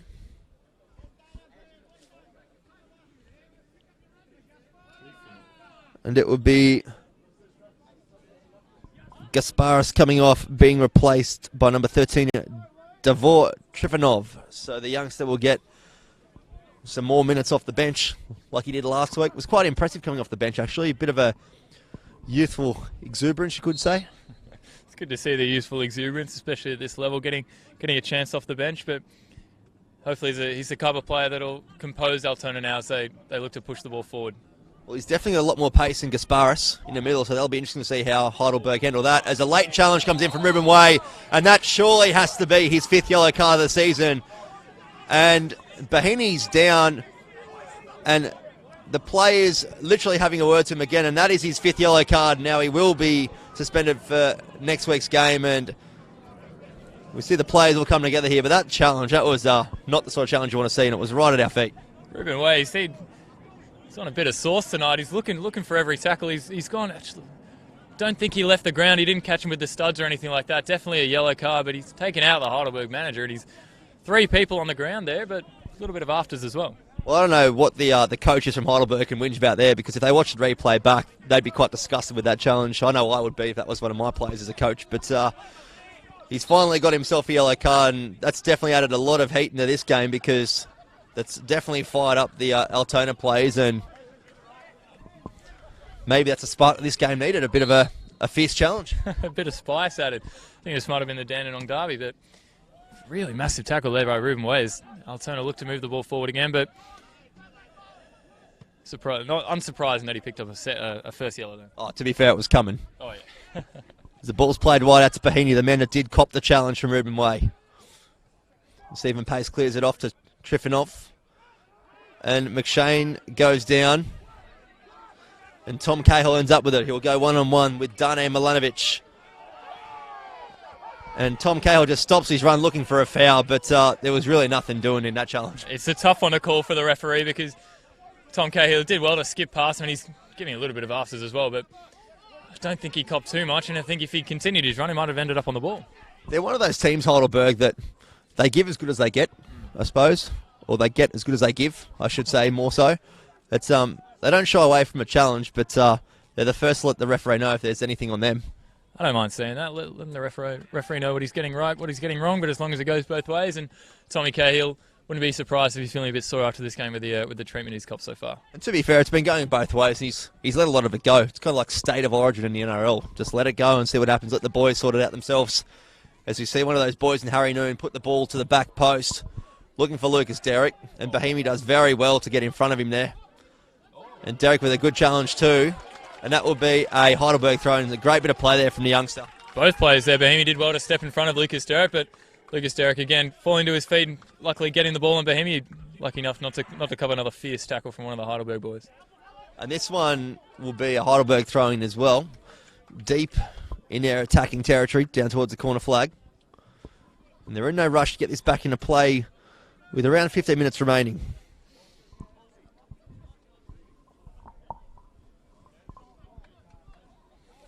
Ruben Way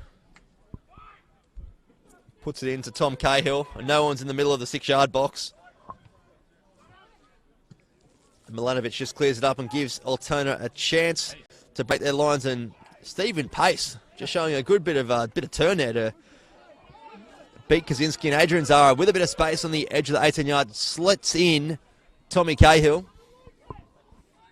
He's got Milanovic standing him up. And it comes all the way back to Ruben Way, the goal scorer. And the ball's just cleared.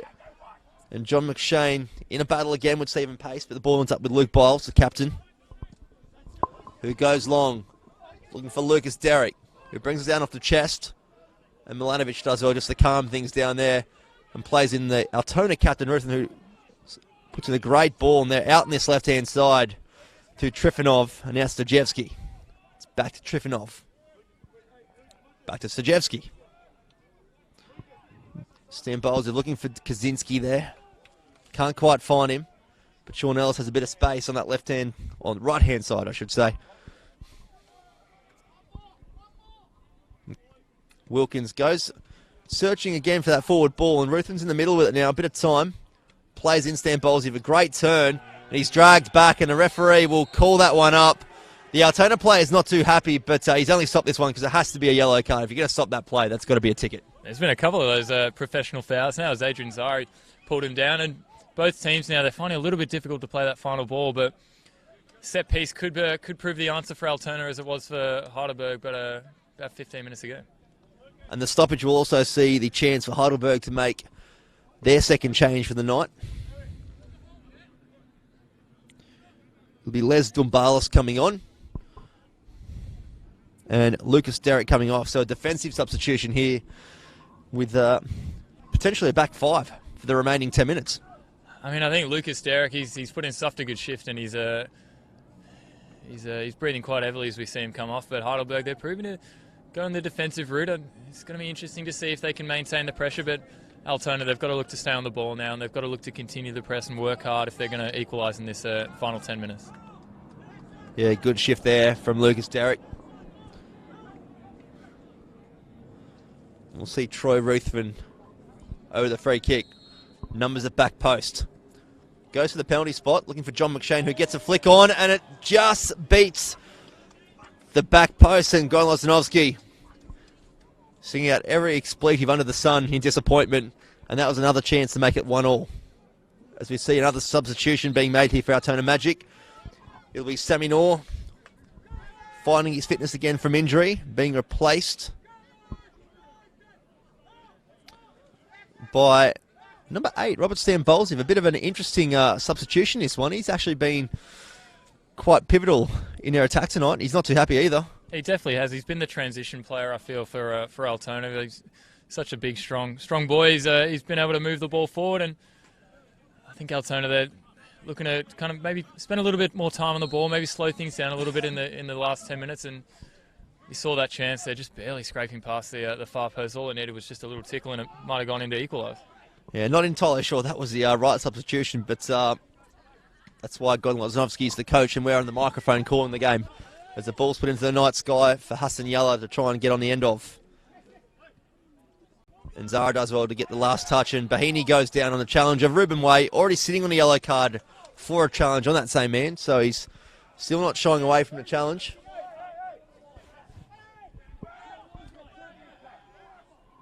And Tom Cahill just keeping it short. He's got to be very careful because nowadays that can be an easy yellow card. It's a very short 10, as you mentioned before, and Heidelberg, I don't think they want to cop any cheeky more yellows. Milanovic puts a good ball into the back post. The tall timber of Stephen Pace meets that though first time. And Milanovic with a very risky ball, and he's caught out by Harry Noon, who's one-on-one with Elmazi. He's got Cahill back there. Ruthven back as well now with Stajevski, and Harry Noon forced to hold it up. And a great bit of play by the Englishman. Finds his right winger in Sean Ellis. But it's cleared, and Hassan Yalla shouts of hold, and he does the exact opposite of what was asked of him, and the ball's turned over. And now Tom Cahill at the back post, and Milanovic with a very composed header. Gives Vidakangas a chance to settle things down a little bit. Goes long and high, looking for McShane. Paul O'Brien's up to the task. Noon heads it on again, and Elmazi just puts it wide into the space of Stajevski. Finds Ruthven. Will go short. Forced to play back to Vidakangas, who will this time go long looking for Hassan Yalla. And he's called offside on this near touchline. Just going back to that chance there for Harry Noon, who did really well to kind of trust his pace, not try and force anything and moving forward and just holding it up. But the Heidelberg players not seeming to want to support him on that counter-attack, maybe playing a little bit too conservatively going into the final minutes of this game. That's a difference with the NPL standard as you go lower through the state leagues as well. That bit of composure shown by Harry Noon. Good to see a man of his experience. Just showing that he's still got it at this level. As you see, Troy Ruthven end up with the ball. And he goes to send Kaczynski with a great ball over the top. Kaczynski gets onto it first over Stephen Pace, and Pace will be forced to put it out for a corner. But Brendan White does well to keep it in play and send it long. But the ball does come back to Sammy Noor, who's got the chance here to take a shot, and he does strike it to the right-hand side of the post. And really something out of nothing, that one. It was a little bit, wasn't there? I think Heidelberg initially did well to deal with the counter-attack with Stephen Pace stepping in, but Sammy Noor finding it. Seems to be a bit of space there. Heidelberg doing well to close them down and pressure to the shot, but once again, Altona could be a little bit dangerous with the amount of pace they've got up front with their final three. We'll see Tom Cahill get an early mark tonight and be replaced by Jack Petrie, who slits into the middle of the midfield. Harry Noon now the target man up top in the role that Tom Cahill was playing, with just under 9 minutes remaining at Paisley Park in this round 20 NPL Victoria clash, as we see Brendan White play it long. A strong challenge there. And Milanovic does well to play it centrally. And Petrie intercepts it. Trifonov can't get on the end of that one. Ruthven plays Bahini in. And Milanovic forced to play it long. And it goes out just on the right-hand side of the halfway line. Have Altona got a goal in the med? Possibly, if they can play the ball right and if they can find the right men. I think John McShane might be the man to do it, but he's had very little work with in the second half so far. Harry Noon plays the ball centrally, and McShane gets the ball and can hold it up here. Rides the challenge of Jack Petrie, and the referee does call that one up. A good decision there from the referee.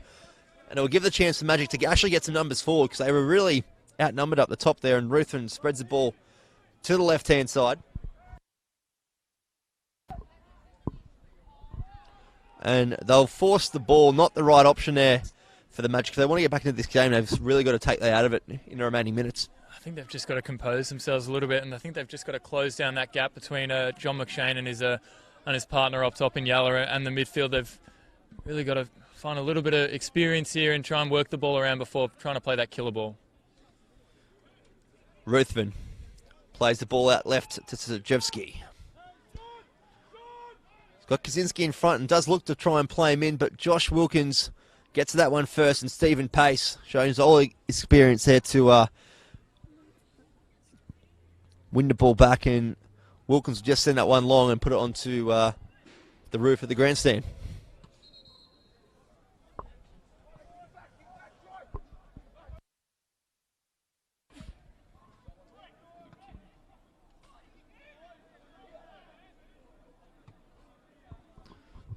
Just trying to find the right ball to get in the pitch. Apparently the one that kicked on was flat, so it was put straight back over the sideline.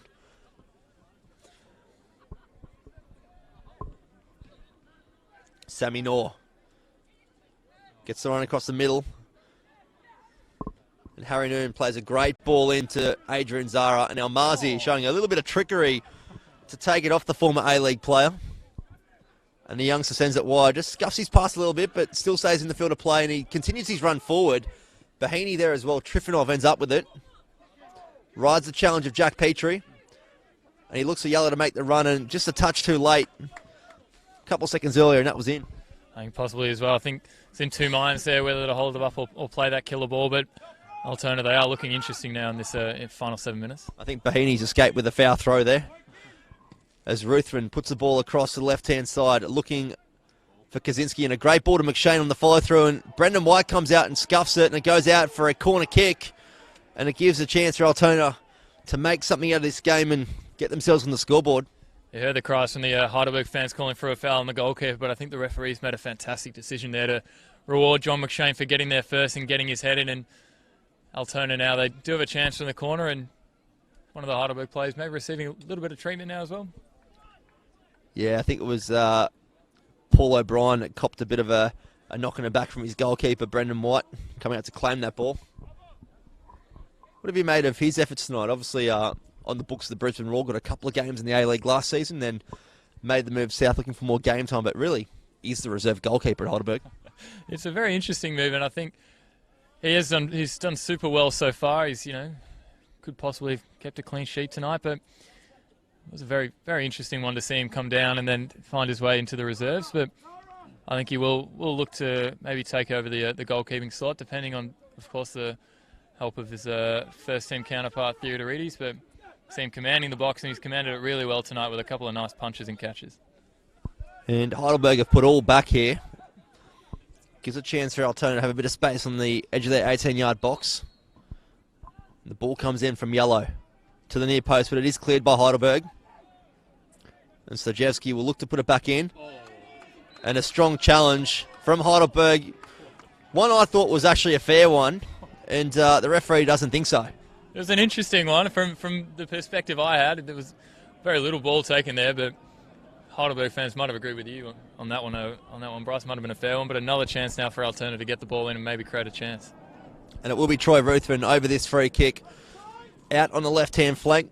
Plenty of numbers in the box for Altona. And it goes into the near post. And John McShane looks like it touches a Heidelberg fan beneath us. Makes all signs of noise. I don't even know what that was, Ed. But anyway, we'll stick with play. And Troy Ruthven goes for the shot from distance. And Hasaniella across the face of goal. And the Altona coaching bench went up in arms. And that should have been 1-1. Time seemed to stand still there for Yellow, as all players just didn't want to put a foot in, didn't want to get rid. But Yellow had all the time in the world, all the chances on that favoured left foot as well. He's just put it wide. And Altona, another chance goes begging for them, as very little have come in this second half for them. But gee, you're not going to come by many chances bigger than that. That should have been 1-1, no doubt about it. But unfortunately for the Altona Magic fans, we're always at stoppage time, and it's still 1-0 in favour of the away side, Heidelberg. As Ruben Way keeps the ball in play. And Harry Noon ends up with it on this near touchline, takes a slip, and it gives Elmazi the chance to go forward and use Sammy Noor, who goes across the face at the midfield, and using his pace to break away there from Paul O'Brien, and Stojevski will end up with it. Back to Sammy Noor. Coming back from injury, showing his pace that maybe he's not too bad. And the Altona Magic players riding the challenges there, but Adrian Zara ends up with the ball, and Harry Noon will be called offside, but only marginally, though. He really rode the fine line and was borderline, but I think just 1 second too early. We had a great angle for that one, didn't we? We're almost Absolutely, we like the VAR. Yeah, pretty much. I mean, it was here or taken the... And Harry Noon will actually copy a yellow card for kicking the ball away. It's a difficult one. It's a silly one, but he was offside, and perhaps just a time-wasting tactical kick away there from Harry Noon. Well, that's his 6th of the campaign, so he's used to him this year, I suppose you could say. It will give another chance for Altona to really press their claims for a point here at home. And they send every number apart from the captain, Troy Ruthven. He's at the halfway and will put this ball in. Sends it long. Great ball to the back post, and Brendan White this time is up to the task. And will try and slow things down for the Burgers. It's done extremely well. It's taking a great mark, centre-half forward style in the 18-yard box. He's just going to slow the game now, maybe mature himself a little bit as well, and get Heidelberg on the ball and slowing it down a little bit. Signs of Jason Ackermanis from the Brisbane boy. As we see, Kaczynski turns the ball over in the middle of the park, ends up with Sean Ellis. And Jack Patriots looks to play in Ruben Way. And Ruthven just breaks down that play. I think we might actually see a bit of stoppage time here as well, Ed. We've had a couple of stoppages in this half. Wouldn't mind seeing a bit more of this game. It's really heating up, and we'll take 5 minutes. Absolutely. Wouldn't mind that from the referee, but Heidelberg, they're really going to have to slow things down and mature themselves here if Altona are really pushing hard and stepping up the physicality as well. As we see some challenges flying in thick and fast, and Harry Noon grabs the neck of Troy Ruthven, and then we've got Paul O'Brien running in, Ruben Way again, and some strong challenges. It was a strong challenge from Troy Ruthven, earns himself a yellow card, and it looks as though the Heidelberg players escaped that one there, but that was a very heated exchange from multiple players all at once right in front of us. As I was saying, he's stepping up, and Harry Noon, he's come storming in. A little bit of a chokehold as well, and as the referee came through, he ran away as fast as possible to avoid a second yellow, and Altona ending up with the yellow card, but a little bit of a kerfuffle, and all heads luckily staying on as we do see the 4 minutes of added time there, Bryce. Well, I think if the referee does watch this game back, and not saying that we're experts, Ed, by any means, but he's missed a couple of crucial things which really could have led to send-offs in this game. It has been quite heated, and we've seen players really escape the red ticket. It's always good to see 11 players on the pitch, but yeah, as you said, it was that Ruben Way one, which is the big outlying one, but you see McShane there. He's being held. That's surely manhandled again. That's happened all night, and the referee has let that go. And Goran Losinovsky, I can see steam coming off his head. It's not the fog here. It's definitely his anger going through the roof, and we see Vitakangas out of his box and clears it wide for Kaczynski. Josh Wilkins up to the task to clear that out. And in all of that exchange, I think there was 4 minutes put up of added time. So, got about 2 and a bit minutes remaining. Wouldn't mind seeing a goal here. I wouldn't mind. I think there's still another goal in here. 100%. I mean, there's definitely another tackle, definitely another card, possibly. But it's really going to be interesting as Heidelberg. They're kind of trying to settle on the ball. Milanovic intercepts that ball there and sends it long straight away for McShane. And Kaczynski will do well to get the second ball there. Cops a deflection as well, and Bahini ends up with it. He's got some space on this right-hand side with Trifonov, who takes a heavy touch. And Ruben Way will get away here. Only got Harry Noon in front, and he does go down. And Davor Trifonov will earn himself a yellow card in extra time, and you can guarantee you Heidelberg will not be rushing this one. They will not be. They'll be taking all the time in the world. And Trifonov, I'd have to say, it was a necessary professional foul on Ruben Way. He's seen his fair stick of them tonight, but Heidelberg, they're not committing too many players forward. You see 5 or 6 staying back and holding that halfway line, but it's going to be interesting to see if they can maybe cap one off and make it 2-0. Well, they're being very cautious. Only 2 boys in the box. Harry Noon on the left, and that's where the ball will go, looking for Harry Noon, but Bahini up to the task. Harry Noon does well to win that ball back, and Adrian Zara will win his side, a throw in deep in their attacking territory. Very far in, and you mentioned before that they're looking to take this one a little bit quicker, or...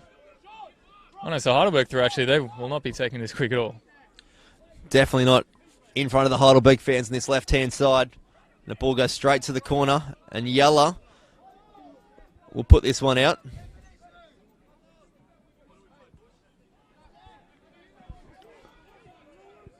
And there's no shortage of complaints from both teams in the stoppage time period. And Trifonov will handball that. And the Heidelberg fans calling for a second yellow card. I think that'd be a bit harsh on the youngster. That's ambitious from the Heidelberg fans, but they've done well to hold this up and waste a fair couple of minutes now. And I don't think they're going to be in any rush to get this ball in the box. They might just hold it up in here on this left-hand side. And almost at the end of the 4 minutes allocated stoppage time. And you can't imagine this ball going anywhere else apart from short to Harry Noon on Adrian Zara's left. And the referee finally blows his whistle. And Adrian Zara does well there to beat Sammy Noor. And Bahini gets involved this time, and Trifonov plays it to Sammy Noor, who again tries to lock it in, and now it will be an Altona Magic throw-in. And a chance, maybe their final one of the night, to try and get back in their attacking half and make something of this game. They're going to have to move extremely quickly, as you see moving the ball on fast, but there it is. And no time at all. That is the full-time whistle from the referee. The away side, Heidelberg United, take the 3 points with a 1-0 win over Altona Magic at Paisley Park. Ed, your final thoughts on this game? It's a huge win there by Heidelberg away from home, and has to be said, a hostile environment here. They've stuck in it. They were physical. They were determined. Their defence has absolutely stood up to the onslaught that Altona, I have to say, put on in the second half. And Ruben Way had an interesting game. He was able to pick up a fantastic finish on the outside of that box, but all credit to Heidelberg and their defence for sticking with it and getting a pivotal clean sheet. was a great game in round 20 action of the NPL Victoria. Next week, we'll see the Altona Magic travel to Kingston Heath to take on the Bentley Greens. And Heidelberg, they will be playing Kingston City at the Grange Reserve on Monday night. Big games next week. We've also got the Dandenong Derby currently on at the moment, as you hear the Heidelberg fans in the background applauding their burgers, as they're known in the NPL Victoria. Currently over in Dandenong at the halftime break. It is 1-0. Ed, thank you very much for your company tonight. Pleasure with you, Bryce, and I think, once again, all credit to Heidelberg. They're going to be looking forward now as they slip up to third place, I believe it is, or are they up to second? They'll be into second spot as it stands at the moment. Second spot, fantastic. And saw Avondale dropping points as well. It's going to be a huge title race, and be sure to stick with us as we track all of that on the NPL live streams. Thank you, Ed Gooden. My name is Bryce Ruthin. Thank you very much for joining us on the Facebook and YouTube live stream. Round 20 of NPL Victoria, I should say. We're out for another night. Thank you.